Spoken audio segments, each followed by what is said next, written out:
আল্লাহ কয় দুনিয়ার বান্দারা গো, আমি আল্লাহ দুনিয়ার মধ্যে তোমারে পাঠাইলাম। এই নিশ্চিন্তপুরের মানুষ, আমাদের দেশে মানুষগুলা ঘুড়ি উড়াইনি, আমরা ঘুড়ির মধ্যে দেখবেন আমাদের সন্তানগুলা যখন ঘুড়ি এগুলো উড়ায়, মানুষগুলা যখন ছোট্ট বাচ্চারা যখন ঘুড়ি উড়ায়, ঘুড়ি যখন চলে যায় সুতার লটিয়ে যখন সারে ঘুড়ি উপরের দিকে উঠতে থাকে উঠতে থাকে, আবার যখন বিকেল হয়ে যায় ঘুড়ির সুতার মধ্যে যখন ওই ঘুড়ির মালিকের টান মারে, আস্তে আস্তে ঘুড়িটা আবার তার কাছে চলে আসে। কথা বলেন ঠিক কিনা? এইভাবে আল্লাহ কয় দুনিয়ার মানুষ, ও আমার দুনিয়ার বান্দারা গো, আমি আল্লাহ তোমার পাঠাইলাম। বেশি নয় রে, 60 বছরের জিন্দেগি, 70 বছরের জিন্দেগি আমার আল্লাহ দিয়ে পাঠাইলো।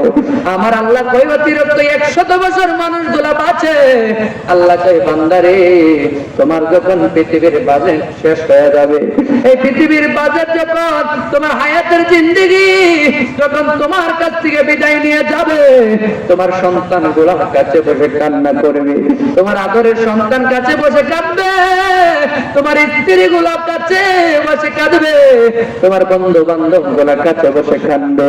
কেমন সময় কোন ফাঁকে আজরাইল ঢুকবে, পৃথিবীর মানুষগুলা কাছে থাকলেও একবার বুঝতে পারবে না। কথা বলেন ঠিক কিনা? এই জন্য আজকের এই মাহফিল এখনো পরে যারা বাড়ি ঘরের মধ্যে আছেন, সন্তানাদের জন্য আর কান্না না করে ভাই, নিজের চিন্তা করে একটু সময় আসেন না, মাহফিলের মধ্যে চলে আসুন। মানুষ যখন মারা যায়, মানুষের মধ্যে দুই কিসিমের মানুষগুলো মারা যায়। এক নম্বর মানুষ, কিছু মানুষ আছে ইমানদার অবস্থায় দুনিয়া থেকে বিদায় হয়ে যায়, আর কিছু মানুষ আছে বেঈমান অবস্থায় দুনিয়া থেকে বিদায় হয়ে যায়। কিন্তু নিশ্চিন্তপুরের মানুষ, ইমানদার আর বেঈমানের মরণটা একরকম হয় না। ইমানদারের মরণটা এমন হয়, বেঈমানের মরণটা অন্য রকম হয়। দুইজনের মরণ দুই রকম। কথা বলেন ঠিক কিনা? বেঈমানের মরণ কেমন জানেননি? বেঈমানের মরণটা কেমন করে হবে গো? ওই বেঈমান যখন আজরাইল আলাইহিস সালাম ওই বেঈমানের ঘরে যখন হাজির হয়ে যাবে, ওই বেঈমানের সামনে যখন আজরাইল হাজির হয়ে যাবে, বেঈমান যখন আজরাইলকে দেখতে পারবে, আমার বন্ধুরে বন্ধুরে বন্ধু, নবী ডাক দিয়া কই দুনিয়ার উম্মতেরা শোনো, বেঈমানের যখন আজরাইলের সামনে যখন হাজির হয়ে যায়, ওই আজরাইলকে দেখা মাত্র কিছু মানুষগুলো দেখবেন বিছানার মধ্যে মানুষগুলো প্রস্তাব পায়খানা করে দেয়। কথা বলেন ঠিক কিনা? এমন মানুষ নিশ্চিন্তপুর আছে না? না, মানুষগুলো নবীর উম্মত। কিছু মানুষ দেখবা মরণের সময় বিছানার মধ্যে প্রস্তাব করে দিল, দেখবা কিছু মানুষ বিছানার মধ্যে পায়খানা করে দেয়। নবী আমার ডাক দিয়া কই উম্মতেরা গো, যদি এইরকম অবস্থায় মানুষের মরণের আগে দেখো, মনে করবা তার মরণটা ভালো সুরতে হয় নাই রে। এই আজরাইল কেমন জানেননি? বেঈমানের সামনে এমন একটা ভয়ঙ্কর সুরত, এমন একটা ভয়ঙ্কর সুরত নিয়ে ওই বেঈমানের সামনে আজরাইল আসবে, যেই সুরতটা দেখা মাত্রই বেঈমানের তাজা তাজা রক্তগুলা পানি পানি হয়ে যাবে। মানুষগুলা হাড্ডিগুলা দেখবেন তাজা তাজা হাড্ডিগুলা, বেঈমানের দেখা মাত্রই তাজা তাজা হাড্ডিগুলা টাস টাস করে ভেঙে যাবে, কিন্তু রক্তগুলাতে পানি হবে না। নিশ্চিন্তপুরের মানুষ হাড্ডিগুলাতে ভেঙে যাবে। পৃথিবীর কোন ইয়াত্রা মেশিন দিয়া তা ধরা যায় না। কথা বলেন ঠিক কিনা? এই জন্য বলি এখনো সময় আছে। আপনি যখন ওই আজরাইল যখন আপনার ঘরে আসে, আপনি আজরাইলকে দেখার মাত্র আপনার হাড্ডিগুলা ভেঙে যাবে, আপনার রক্তগুলা পানি পানি হয়ে যাবে। কেমন একটা সুরত নিয়ে আজরাইল আসবে গো, এ নিশ্চিন্তপুরের মানুষ একবারে চিন্তা করেন। ওই সময় যে আজরাইল আসে রে, কিন্তু কাছে তো মানুষ ঠিকই বসা থাকে। কথা বলুন ঠিক কিনা? কাছে মানুষ থাকে কি থাকে না? কিন্তু প্রত্যেকটা মানুষ চতুর্দিকে গোলবেট দিয়ে বসে থাকে। লাশ থেকে মধ্যে দিয়া মানুষগুলা সামনের দিকে মানুষগুলা বসে, পিছন দিকে মানুষগুলা বসে, যখন ডাইনে বামে মানুষগুলা বসে, কিন্তু আজরাইল আসে পৃথিবীর কোন মানুষ দেখতে পারে না। কথা বলুন ঠিক কিনা? আর জবান খুলে কন্যা ঠিক কিনা? মানুষ আইব রে এক নজর দেখিতে মানুষ আইব রে, কথা বলুন ঠিক কিনা? আরে কাঁচার পাখি যেদিন তোমার কাঁচা ছেড়ে যাইব রে, এক নজর দেখিতে মানুষ আইব রে, কথা বলুন ঠিক কিনা? এই জন্য সিন্তপুরের মানুষ আজরাইল যখন তোমার ঘরে আসে, মানুষগুলা তোমার চতুর্দিকে বসে কাঁদে, কিন্তু মানুষগুলা তোমার আজরাইলের পাকের কষ্টের বাঁক মানুষগুলা নেই না। এই জন্য বন্ধু বন্ধু, এই জন্য বলি যদি বেঈমান হয়ে মারা যান এমন একটা অবস্থা হয়ে যাবে। বেঈমান শুধু মরণের সময় এমন কষ্ট নয় রে, বেঈমানে মারা যাওয়ার পরে বেঈমানের কবরে রাখার আগেই একদল ফেরেশতাগুলো আয়েশা ডাক দিয়ে কয়, আল্লাহর বান্দা তুমি তো দুনিয়া থেকে এখন চলে গেলা, তুমি তো দুনিয়া থেকে চলে গেছো, তুমি তো মারা গেলা, বলো না তোমার তো কবরের মধ্যে রাখা হবে, তোমার কবরের কে আপন? জবান করে কন্যা আল্লাহু আকবার। ওই ব্যক্তিকে জিজ্ঞেস করা হয় তোমার কবরের মধ্যে কে আপন? বেঈমান ব্যক্তি কই, দেখবেন মানুষগুলা যখন মারা যায় মানুষের চতুর্দিকে বসে মানুষ কান্না করে কি করে না? সিন্তপুরের মানুষ কাঁদে কিনা? এই জন্য ওই বেঈমান ব্যক্তিকে জিজ্ঞেস করবে, আল্লাহর বান্দা তুমি তো দুনিয়া থেকে চলে গেলা, বলো না তোমার কবরে কে আপন হবে? আল্লাহর বান্দা এই ব্যক্তি বলবে, ও ফেরেশতারা শুনো, যারা আমার চতুর্দিকে বসে কাঁদে তারাই আমার কবরের আপন হবে। বলুন করে যুবক ভাইরাই আমার, জবান খুলে বলুন, পৃথিবীর কোন মানুষ যারা যতই কান্না করে কোন মানুষ কি কবরের মধ্যে যায়?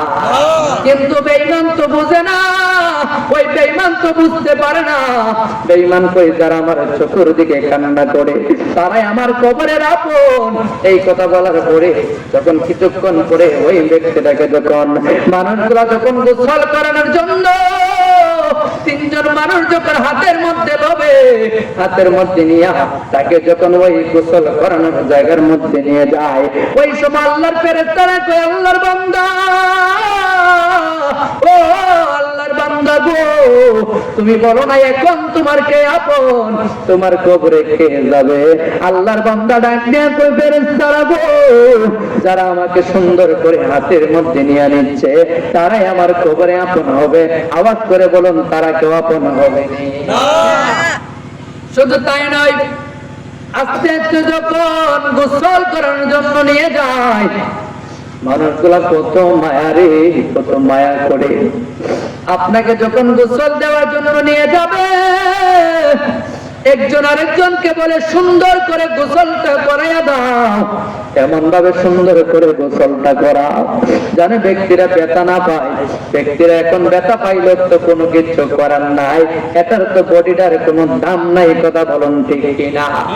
এরপর দুনিয়ার মানুষ কেমন মায়া করে, ডাক দিয়া কই, তারে তোমরা সুন্দর করে ধরো, সুন্দর করে ওই জায়গার মধ্যে রাখো, সুন্দর করে ভালো করে, ঠান্ডাও নাই গরম নয়, হালকা গরম পানি দিয়া তারে তোমরা গোসলটা করায়া দাও। সাবান গেরান সাবান আনো, তারে সুন্দর করে আতর দিয়া গেরান গুলা লাগাইয়া দাও, তারে সুন্দর করে এমন করে বড়ই পাতার পানি দিয়া রে দুনিয়ার মানুষ, কত পানি জীবনে তোমার শরীরের মধ্যে দিলা, কত মানুষ তোমারে কত ভাবে গোসল করাইলো, কত পানির মধ্যে কত জীবনে কত ভাবে গোসল করলাম, শেষ গোসলটাই এমন দূরে করাইয়া দিবে, এমন ভাবে করাইয়া দিবে পৃথিবীর মানুষগুলো সুন্দর করে নরম হাত দিয়ে করাইয়া দিবে। এই সময় ফেরেশতারা কয়, আল্লাহর বান্দা বলো না এখন তোমার কবরের মধ্যে কে আপন হবে? এই ব্যক্তিরা বোঝে না দুনিয়ার মানুষ, এই ব্যক্তিরা কই, যারা আমার এত সুন্দর করে গোসল করাইতেছে, যারা আমার এত সুন্দর করে গোসল করাইতেছে তারাই আমার কবরের মধ্যে আপন হবে। জোরে বলুন না আল্লাহু আকবার। কিন্তু তে এখনো বুঝে না, এই সময় বুঝতে পারে না ওই ব্যক্তিগুলো কবরে যাবে না। এই মানুষটারে জিজ্ঞেস করা, তখন জিজ্ঞেস করার পরে আস্তে আস্তে যখন কাপড়ের কাপড় গুলা লাগাইয়া দেয়, কাপড়ের কাপড় লাগাইয়া দেয় রে, জীবনে কত সুন্দর ড্রেস গুলো আমরা পরলাম, যেমন আমার দিন বোঝায়। আমি যখন একটা মাহফিলে যাই এই সময় এই ড্রেসটা পরি, অন্য সময় আরেক কালার পরি।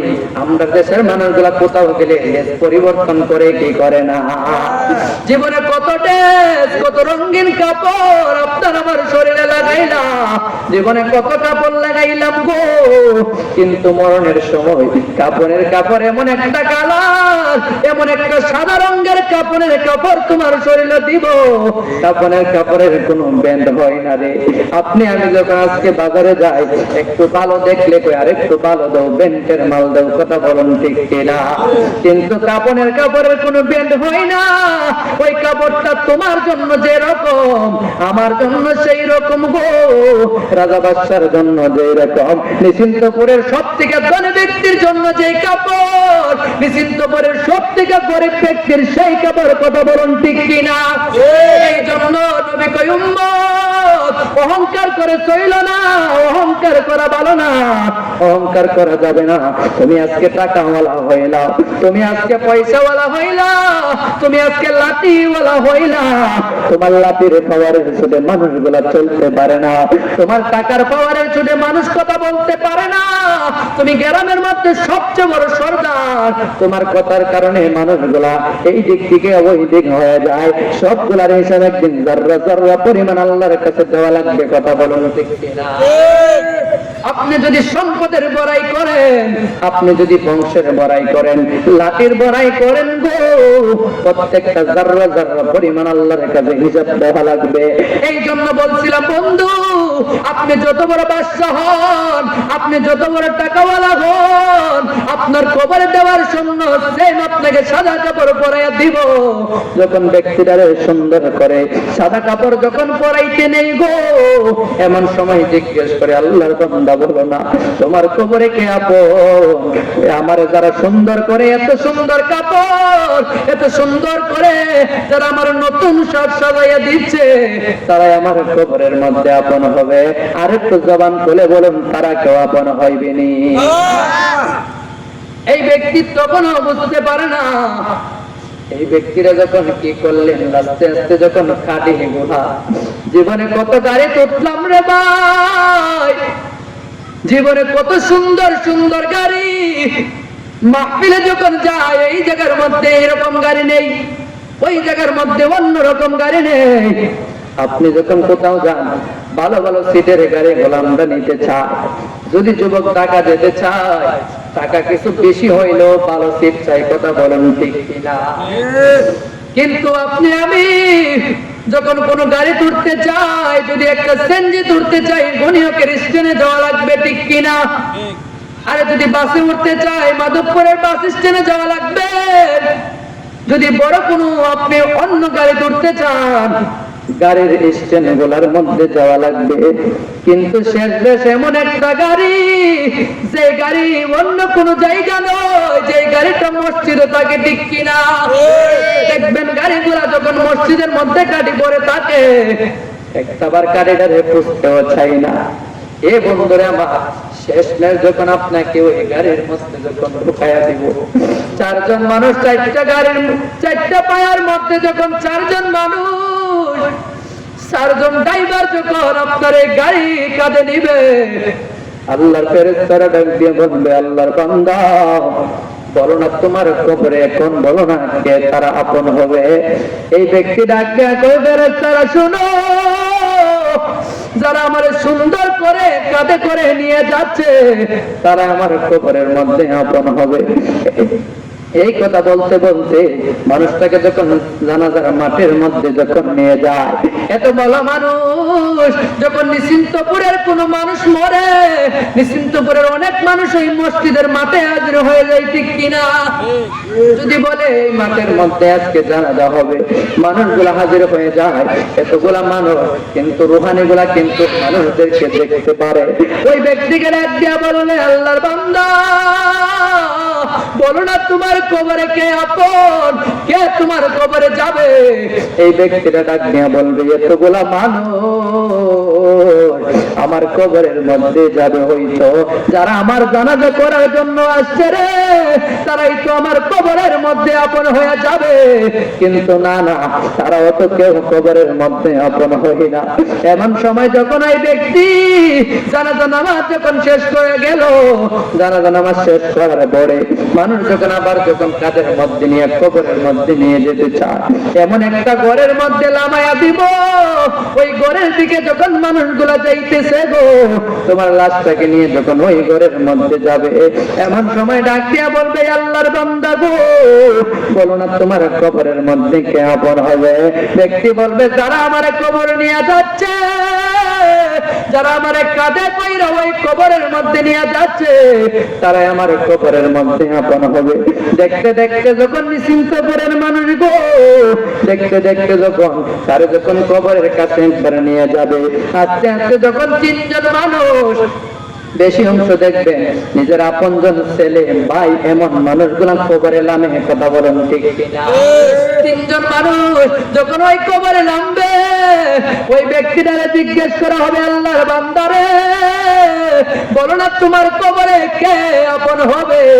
এই ব্যক্তিটা বলবে, তিনজন মানুষ তো আমার কবরে নামতেছে গো, তারাই তো আমার কবরের মধ্যে সঙ্গী হবে, তারা কেউ সঙ্গী হবে নি।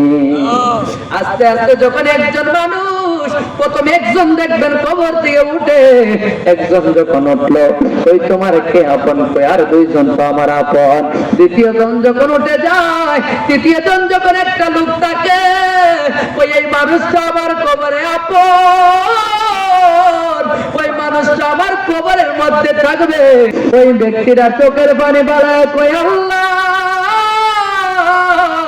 ও মায়ার আল্লাহ, আমি এতক্ষণ কারে আপন ভাবলাম রে, পৃথিবীর কোন মানুষ কবরে থাকলো না। এই জন্য নিশ্চিন্তপুরের মানুষ একটা যখন তিনজন ব্যক্তি উঠে গেল, ওই বেঈমান ব্যক্তি চোখের পানি ফালায় ফালায় কান্দে, ওই আমার কবরে কোনো মানুষ নাই। একটা মানুষ, মানুষগুলো কবরে পর্যন্ত আমার জন্য নামলো, কত মানুষ আমার জন্য কান্না করলো, কিন্তু কোনো মানুষ আমার কবরের মধ্যে আসলো না। শুধু তাই নয় গো, মানুষগুলা কেমন নিষ্ঠুর দেখে, পৃথিবীর মানুষগুলা যখন কবরে দিব, আস্তে আস্তে বাঘগুলা যখন কবরের মধ্যে দিব, কবরের মধ্যে বাঘগুলা দিয়া আবার এমন জোরে একটা চাপা লাগাইয়া দেয়, দাড়ি দেয়, কথা বলো ঠিক কিনা? দাড়িটা দেওয়ার পরে দুনিয়ার কোনো আলো বাতাস ওই কবরে যখন নামায়া দেয়, আস্তে আস্তে যখন দাড়িগুলা লাগাইয়া দিব, আপনি ওই ব্যক্তিটা সুন্দর করে এমন একটা অন্ধকার ঘরের মধ্যে আপনাকে আমাকে রেখে দিবে। যত বড় বাচ্চা হয় না কেন, যত বড় এমপি হন না কেন, যত বড় প্রধানমন্ত্রী হন না কেন, কিন্তু ওই সকলের জন্য এমন একটা ব্যবস্থা, এমন ভাবে সেম ভাবে তার কবরের মধ্যে রাখা হবে। আস্তে আস্তে যখন কবরে রাখলো, মানুষগুলা যখন 40 কদম ওই জায়গা থেকে সরে, 40 কদম যাওয়ার পরে একটা ফেরেশতা আসে রে নিশ্চিন্তপুরের মানুষ, আইসা ওই ব্যক্তি রূহটাকে তার মধ্যে দিবে। তার মধ্যে যখন রূহটা দেয়, মানুষগুলা তাকায় দেখে উপরে মাটি, নিচে মাটি, চতুর্দিকে মাটি, অন্ধকার অন্ধকার। ওই ব্যক্তিরা চোখের পানি ফালায়া ফালায়া হাউ মাউ করে এমন জোরে কাঁদে, কিন্তু পৃথিবীর কোন মানুষ এই কান্নার আওয়াজ শুনতে পারে না, কথা বলুন ঠিক কিনা? পৃথিবীর কোন মানুষ তার এত কান্নার আওয়াজ গুলা শুনতে পারে না। এই জন্য বাবাজিরা গো, তাকে যখন কবরের মধ্যে রাখা হয়, যদি বেঈমান হয়ে ওই কবরে যান, কেমন একটা অবস্থা হবে আমি আজকে বোঝাতে চাচ্ছি রে বাবা। ওই বেঈমানের কবরে যখন রাখা হবে, আল্লাহ পাকের ফেরেশতাগুলো আল্লাহ পাকের হুকুমে যখন আসবে, তার থেকে যখন জবাবটুকু নিতে আসবে, সওয়াল জবাবগুলা নিতে আসবে, ব্যক্তিটাকে যখন জিজ্ঞেস করা হবে, এই আল্লাহর বান্দা উত্তরগুলা তখন দিতে পারবে না। উত্তরগুলা যখন দিতে পারবে না গো, কবরের মধ্যে এমন একটা ভয়ঙ্কর আযাব শুরু হয়ে যাবে। আল্লাহর নবী ডাক দিয়া কয়, উম্মত ওই কবর কেমন কবর গো, তোমার যখন কবরের মধ্যে রাখা হবে, কবরের এক পাশের মাটিগুলো আর এক পাশে এমন জোরে চাপা দিব, নবী আমার হাত দেখে বলে উম্মতের আরে একটা হাত যেমন আরেকটা হাতের মধ্যে ঢুকে গেছে, এমন ভাবে এক পাশের মাটিগুলো আরেক পাশে ঢুকে যাবে। একটু চিন্তা করছেন নিশ্চিন্তপুরের মানুষ, একটা হাত আর একটা হাতের মধ্যে ঢুকে গেলে কোন জায়গা থাকেনি থাকে না, একটা হাতের মধ্যে আর একটা হাত ঢুকলে যেমন জায়গা থাকে না। নবী কই এক পাশের মাটি আর এক পাশে এমন দূরে চাপা দিব, তোমার হাড্ডিগুলা এক পাশের হাড্ডিগুলা আরেক পাশে নিয়ে ঢুকাইয়া দিব, কেমন একটা অবস্থা হবে। শুধু তাই নয় রে নিশ্চিন্তপুরের মানুষ, আল্লাহর নবী ডাক দেয়া কই উম্মত, ওই কবরে তোমার রাখার পরে তোমার কবরে এমন ভয়ঙ্কর আযাবগুলো হবে, এর মধ্যে একটা আযাব হলো তোমার কবরের মধ্যে একটা সাপ হাজির হয়ে যাবে। ওই সাপটা নিশ্চিন্তপুরের মানুষেরা গো, ওই সাপটা নিশ্চিন্তপুরের মানুষ সাপের মতো নয়, ওই সাপটা দুনিয়ার কোন অজগর সাপের মতো নয়, ওই সাপটা এমন একটা সাপ হবে যে সাপের দীর্ঘতা হবে 450 কিলোমিটার লম্বা। কন্যা আল্লাহু আকবার, 450 কিলোমিটার, কম না বেশি? এত বড় সাপ আমরা দেশে দেখছি না। এমন একটা সাপ ওই ব্যক্তির কবরের মধ্যে হাজির হয়ে যাবে, 450 কিলোমিটার লম্বা তার সাপটার দীর্ঘ থাকবে। আল্লাহর নবী ডাক দিয়া কই উম্মতেরা গো, ওই সাপের চুলগুলা মহিলাদের চুলের মতো খোসার মতো চুলগুলা থাকবে, ওই সাপের দাঁতগুলা 70 গজ লম্বা লম্বা থাকবে। শুধু তাই নয় রে দুনিয়ার মানুষ, আল্লাহর নবী ডাক দিয়া কই উম্মত, ওই সাপের এমন একটা দুর্গন্ধ, ওই সাপের দুর্গন্ধ এমন একটা দুর্গন্ধ গো, ওই সাপের দুর্গন্ধের কারণে যদি মানুষগুলা যদি দুনিয়াতে শুনতো, দুর্গন্ধের কারণে কলিজা ফেটে মারা যাইত, মানুষগুলার কলারা হয়ে যাইত। কন্যা আল্লাহু আকবার। তাহলে ওই সময়টা আমাদের সামনে আছে না নাই? মরণটা আমাদের সামনে আছে না নাই? মরণের কথা স্মরণ করার দরকার আছে না নাই? ওই কবরে যিনি আপন, ওই কবরে যিনি আপনার কবরে আপন হবে, তিনি আপনার আমার রাহমাতাল লিল আলামিন নবী। এটা বেঈমানের অবস্থা হবে কবরের। ইমানদার যদি ওই কবরে যায়, আজরাইল প্রথমে যখন আজরাইল আসে, নবী আমার কই কিছু কিছু মানুষ দেখবেন মরণের পরে দেখা যায় মানুষগুলোর চেহারাটা হলুদ বর্ণ হয়ে যায়। কথা বলুন ঠিক? হলুদ বর্ণ যখন হয়ে যায়, আবার কিছু মানুষ দেখবেন চিংচিঙ্গে একটু একটু গাবে। আল্লাহর নবী ডাক দিয়ে উম্মত, ওই রকম অবস্থা যদি মানুষের মধ্যে দেখতে পারো, একটু একটু চিংচিং করে ঘেমে গেছে, মানুষটা হলুদ বর্ণ হয়ে গেছে, মনে করবা তার মরণটা আমি নবীর দিদারের মাধ্যমে হয়েছে। একবার দেখা দাও যদি ওগো মদিনাওয়ালা, হাসি মুখে পরাইব হাজার ফুলের মালা। রাসূলুল্লাহ ইয়া হাবিবাল্লাহ, বলেন ইয়া রাসূলুল্লাহ ইয়া হাবিবাল্লাহ। কোলাপ নিলাম কান্দা নিলাম রজনী কান্দা, হাসি মুখে পরাব তোমার হাজার ফুলের মালা। নবীর দিদার পাইলে কোনো ভয় আসেনি, ওই কবরে নবী ছাড়া কেউ আপন হবেনি। 3.5 হাত মাটির ঘর, কারো আপন কারো পর, কারো আবার ফুলেরই বাগান, কারো আবার হবে জাহান্নাম। কথা বলুন ঠিক কিনা? এই জন্য গজল বলি নাই, নবীর প্রেম যদি আপনার মধ্যে থাকে, ওই কবরে বেঈমানের কবরে এমন হবে, ইমানদারের কবর বেঈমানের কবরের মতো হবে না। ইমানদারকে জিজ্ঞেস করবে আল্লাহর বান্দা, কে তোমার কবরে আপন? প্রত্যেকটা ঘাটে ঘাটে ইমানদারকে জিজ্ঞেস করবে, ইমানদার কোন শব্দ করবে না গো। ইমানদার একটাই কথা, যখন শেষ বেলা যখন বলবে কে, ইমানদার যখন দেখবো আমার আপনার নবীজি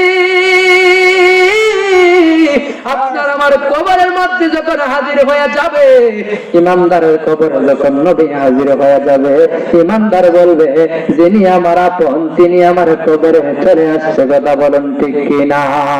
দিন রাত কাঁদে সদা নবীকে পেতে, দিন রাত কাঁদে শুধু নবীকে পেতে, আমাদের জন্য কাঁদে নবী ওই মদিনাতে। বলুন আমাদের জন্য কাঁদেন নবী ওই মদিনাতে।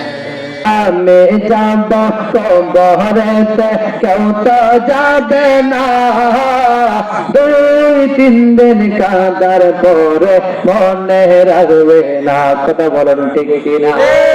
আরে নিশ্চিন্ত পরের কত মানুষ এই দুনিয়া থেকে চলে গেছে, কিন্তু মানুষগুলা যতই কাঁদে না কেন, কিন্তু কয়েকদিন 3-4 দিন হইলে দেখবেন কান্না শেষ হয়ে যায়। ঠিক কিনা? আরে 40 দিন পর্যন্ত মানুষগুলো আপনার মরণের হিসাব গুলো রাখে, 40 দিন পরে দেখবেন মনে থাকে না। ঠিক কিনা? এই জন্য বলেছে আমি যাব কবরেতে কেউ তো যাবে না, 2-3 দিন কাঁদার পরে মনে রাখবে না। উম্মতের দেওয়ানা নবী আছেন কাঁদিতে, উম্মতের দেওয়ানা নবী আছেন কাঁদিতে, মোদের জন্য কাঁদেন নবী ওই মদিনাতে। বলুন মোদের জন্য কাঁদেন নবী ওই মদিনাতে। সবাই যখন কবরেতে রেখে চলে যায়, ওই সময়ে কবর মাঝে আমার নবী এসে যায়। আসে যখন কবরে যাবে, যদি নবীর মহব্বত থাকে, ওই কবরের মধ্যে আমার নবী হাজির হয়ে যাবে। কথা বলুন ঠিক কিনা? আরে সবাই যখন কবরেতে রেখে চলে যায়, ওই সময়ে